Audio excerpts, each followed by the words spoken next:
My name is Utkarsh Kumar Khavla. Today I am talking about the personality test. So,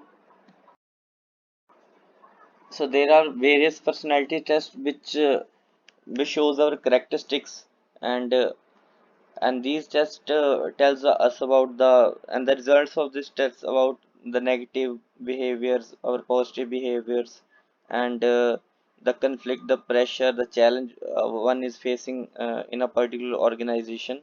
So these questions can be designed for a specific job task. So, our personality tests are effective in selecting employers to hire. So, Mr. Lauren Wells gives the argument, and he said, first of all, why hire based on the personality test? And the question arises, it's difficult to hire based on a resume alone. Aside from skills, the candidate should be a culture fit in the organization. Employers use personality inventories for measuring predicting intangibles.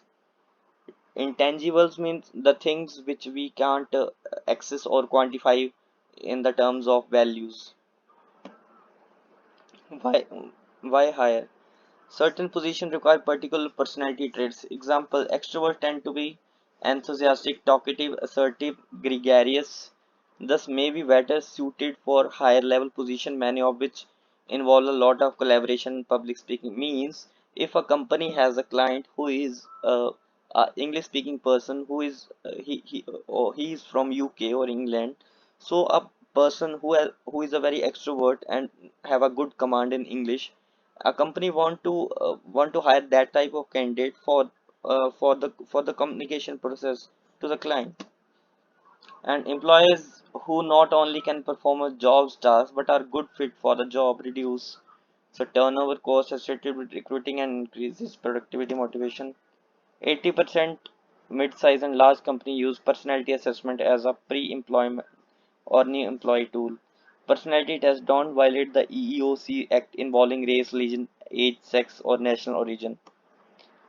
And personality tests help to quantify skills or statements such as critical thinking. So the question arises again: what personality types are associated with a person who thinks critically about a problem? Then another personality test used by the HR is a California Psychological Inventory.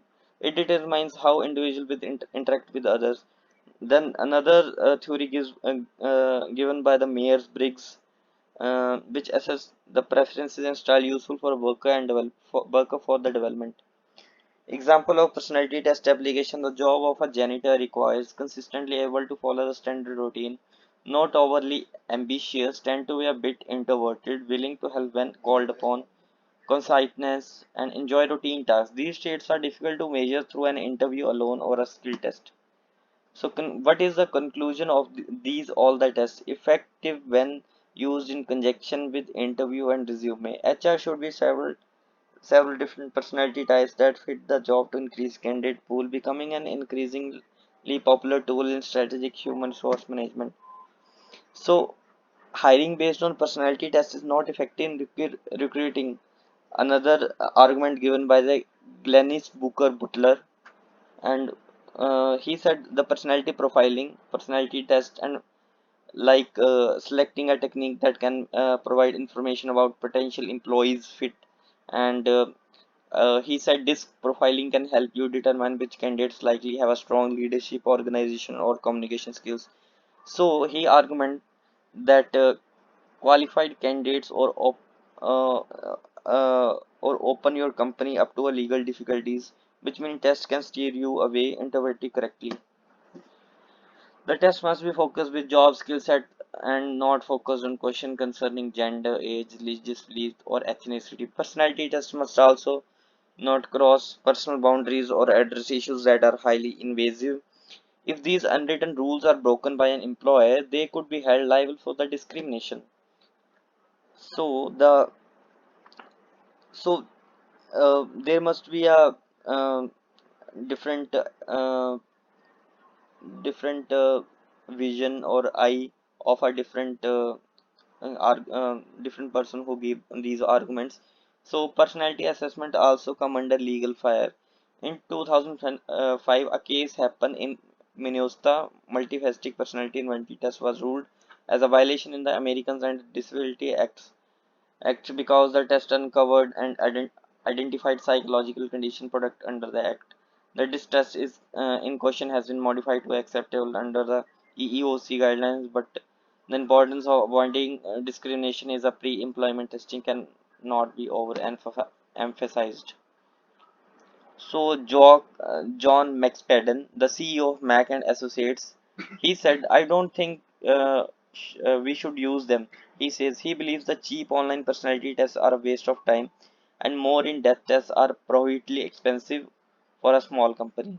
Companies are making a big mistake if they are letting these tests have too much power over the hiring decision. He cautions, and then he said they are truly inaccurate. He says when he it comes to applicants lying or adjusting their answer when they take tests, Max Padden's own result with them were surprising to say the least. So 70% of people who did great on our testing at our firm were fired, he says.